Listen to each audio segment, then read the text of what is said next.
Ciao Mario, Ciao Luigi. siamo dove siamo? A Wine TG, Sì, vabbè. o meglio, Telegiornale di Dio. ma siamo qui per raccontare ai nostri amici cosa ci sarà nei prossimi giorni in giro per l'Italia, no? Cosa accade a Merano?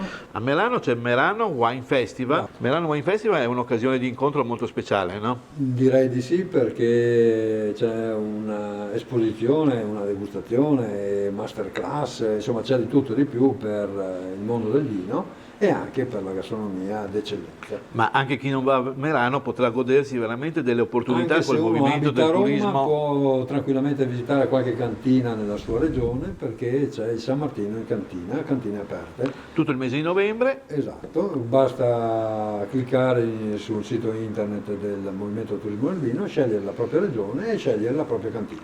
Io vorrei concludere questa finestra degli appuntamenti con l'ultima occasione che siamo stati insieme a Vicenza, a Villa Bonin. Villa Bonin, dove si è svolto il Durello Azienda, 31esima edizione, per celebrare questa uva, la Durella, e per celebrare anche la nascita del nuovo disciplinare che prevede appunto la produzione di vini Charmat oppure Champagnat.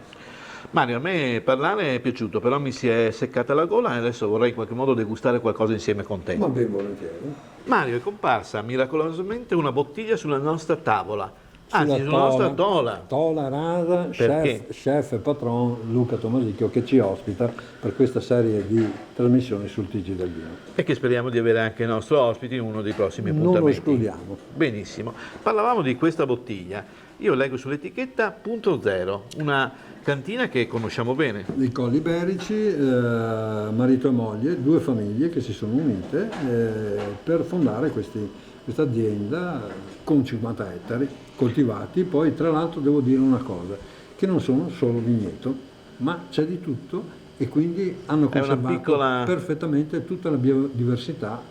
Qui abbiamo un po' quello che è un po' una delle loro eccellenze, no? Esatto. Il di mezzo. Il di mezzo è 50% Cabernet Sauvignon, 20% Cabernet Franc e 30% Merlot.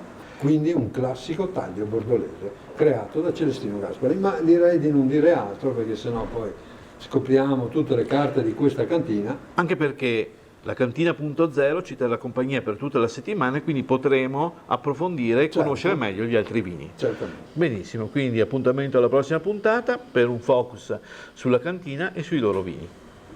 D'accordo con te.